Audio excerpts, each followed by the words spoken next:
Okay, welcome to the CCC News podcast. I'm Robin. I'm here with Lizzy to talk about TBRI. Welcome to the studio, Lizzy, kind of the virtual studio anyway. Thank you. Amazing. So TBRI, Trust-Based Parenting Initiative?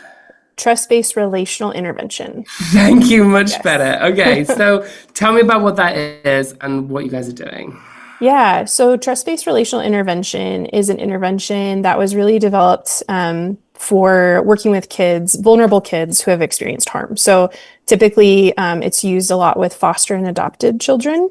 And it's really aimed at meeting their needs. And that can be like meeting their physical needs, like hydration and nutrition, which like obviously all of us need those needs met, but especially kids with trauma histories. Those things really have like a pretty big impact on them. So there's like this whole piece of TBRI that's meeting kids' physical needs, empowering them to know how to self-regulate is a big piece of TBRI, and really like helping caregivers, particularly, especially it's used with like foster and adoptive or kinship caregivers a lot, really helping them understand these are your child's needs based on the trauma that they've experienced, based on the fact that their brain is different because of the trauma that they've experienced, their brains, their bodies, their biologies, they all have special needs.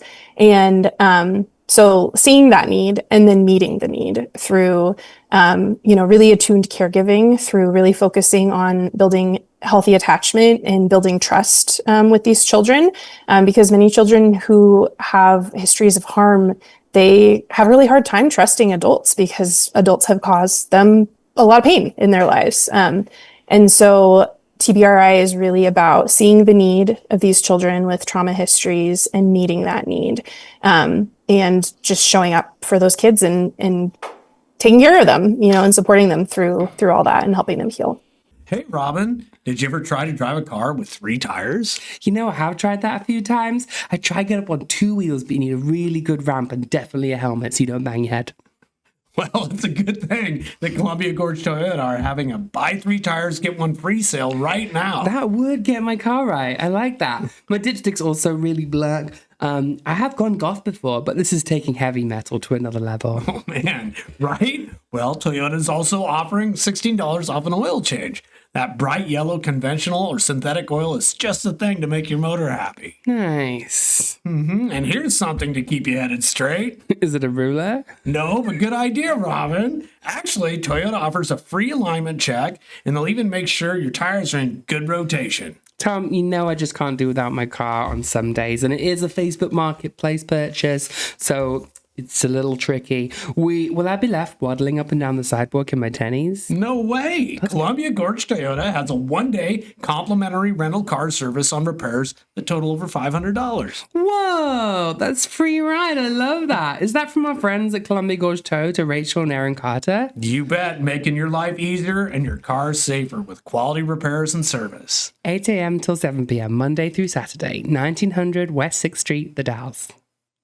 Yeah, kids have released trauma in a whole bunch of ways, right? And everyone's very different, or certainly there's themes within it. What's it like for those people that take part in this with you? Like, what kind of process do they go through to do this work with you? Yeah. So currently at Center for Living at the agency where I work as a therapist, we offer TBRI classes, and just with TBRI in general, a lot of it is actually inner work for the adults who are learning about TBRI. And that's a really big need, because we all as adults are carrying around our own wounds from our childhoods. Whether we're aware of it or not, we all have been impacted by our attachment figures in our lives and the different experiences that we've had all throughout life. And so a lot of TBRI for people who engage in these types of classes is looking at, okay, what are my self-regulation skills? What are things that are triggering for me? Because I know that this child I'm caring for has a lot of triggers because of their trauma history. And how do I cope with that? How do I stay calm and regulated and meet this child's needs when I myself am very triggered by things in my environment, and especially triggered potentially by some of the behaviors that kids with trauma histories often display. And so it is a lot of inner work of kind of working through those pieces. And then a lot of just reflecting on like, okay, what are things that I can do right now to help this child? What are changes that I can make in their environment at home? How can I help them get the nutrition they need and the hydration that they need and get the movement that they need? That's a huge thing for a lot of kids with trauma histories is they have really big sensory needs and movement needs. And so figuring out how to incorporate that in a healthy way, which is challenging. I mean, especially when we think about like the school system that we have in America, a lot of like sitting in classrooms, and for kids with trauma histories, that can be really, really challenging. And so, so people who learn about TBRI are trained in TBRI.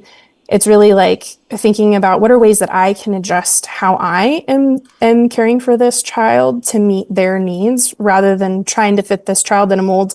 Like a lot of what I hear from like maybe foster parents who have raised their own children is like, wow, raising a child with a trauma history is like raising one of them is like raising 5 kids who don't have a trauma history because their needs are so huge.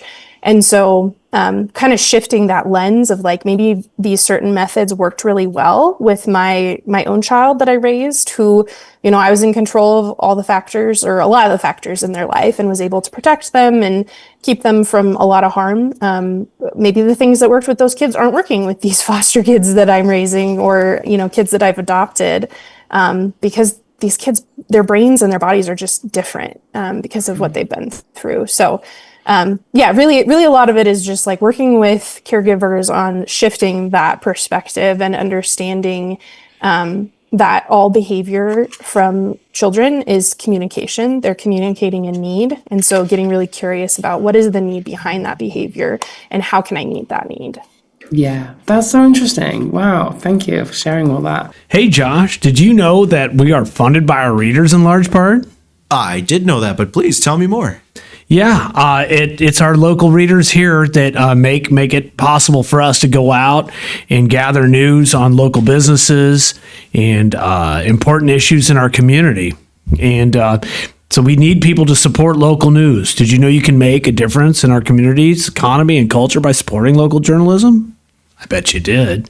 But maybe you out there don't. And so you should visit our Support Us page at cccnews.com to subscribe to a monthly donation to keep news local and start making a difference in our community today. Again, that's cccnews.com. And remember, CCC News is available for everyone and funded by readers. Like when these needs come out in so many ways, and if we just meet them all, like it's a platform, right? Like when we're at equilibrium, we have a platform where we can heal, right? Mm-hmm. But like before that, like if we're hungry, like I'm not fixing anything if I'm hungry, right? Yeah. Like I'm not fixing anything if I'm tired. I have to tell my partner, like, okay, actually, can we do this later? I'm really exhausted. Yeah. And that's really important for adults to be aware of that too. Like if your kid is having a meltdown because they haven't had a snack in 4 hours, and we can relate to that too. Like I get hangry when I haven't had a snack every 2 hours, and we're not responding from our best self when those needs aren't met. Yeah, and it's so worth working on them in terms of like progress through like being within systems like schools, right? Because it's so hard to be in school just as a normal person. And so if you're struggling through that different body trauma that you're experiencing, and then you're dealing with the length of school and not being able to get up and walk around and things like that, right? You talk about movement. Yeah. Makes it hard for them, makes it hard for the kids around them, it makes it hard for the teachers and the sealers and all those other folks that are involved. And so it sounds like it's well worth doing this work. Oh yeah. Yeah. It is very, very important work and very rewarding. For sure. So how can people take part? When's it's starting pretty soon, right? Yeah. So our next class in TBRI actually starts, I think it's next week, next Thursday, right? July 31st. Is that next week? I think that's right. Yeah. I've got vacation brain, so I'm like a little bit off. But yeah, I believe it's next Thursday from 3:30 to 5 p.m. is going to be our first virtual class. So that'll be 6 Thursdays. Each class is just an hour and a half, 3:30 to 5, and that'll take place all virtually online. And that class is going to be for foster, adoptive, and kinship caregivers. And then after that group ends, there will be about a week off. And then September 17th, we'll begin the first group for teens that we're going to be doing. Or not for teens, for caregivers of teens. So also foster, adoptive, or kinship caregivers who are raising teens. So the material will be a little bit more targeted at the unique needs of adolescents. And then beginning November 5th is going to be another 6-week series on Wednesdays in the mornings. And that class is actually going to be for birth parents of kids who have experienced harm. So that's a really great class that we're hoping to get referrals from child welfare for maybe parents who are trying to work towards reunification with their children who are in DHS custody, and even kinship caregivers, grandmas, grandpas, aunts, uncles who are raising their biological relative children, kinship kids, and to kind of meet the unique needs and the unique dynamics that are there when you are biologically connected to the child who has experienced harm. Fantastic. Thank you for that's so obviously the vocation brain is still pretty good because Yeah. there was a lot of numbers. That's great. Thanks. Amazing. Before we wrap up, is there anything else you think we should know about TBRI or inviting other folks to the people to come along and be part of this class? Yeah, I would say for anyone who works with kids really can benefit from TBRI, and maybe it's not these specific classes that people get involved with, but I'm always happy to just connect with people if they, want more information about TBRI, want to know what resources are out there. There's tons of books, there's a TBRI podcast, there's lots of videos out there, and really anyone who works with kids. I'm a little biased because I'm just all about TBRI, but really anybody who has any kind of contact with kids, I think should have some level of training in it, because there's so many kids that even on the outside, you see kids around town, you may not realize the pain that they've experienced and the fact that maybe some of the behaviors that you see with them are really coming from a place of deep woundedness, and there's a need there that needs to be met. And so, yeah, I just think everybody should be all about TBRI and should get trained in it. And yeah, I'm just happy to answer questions if anybody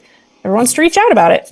Great, thank you. Well, we'll put the link in the description and in the story on CCC News, and folks can like and subscribe hopefully, and then you'll see some of those. I think we're also you'll be able to find the information on fourriversfamily.com, and to reach out to Lizzy and you can go through email or phone up there, I think. And so, yeah, folks should reach out to you if they have any questions. Well, thank you so much for coming on. Really appreciate you sharing all of that with us. It was a pleasure to have you on the podcast. Yeah, thank you so much. Oh, great. See you soon.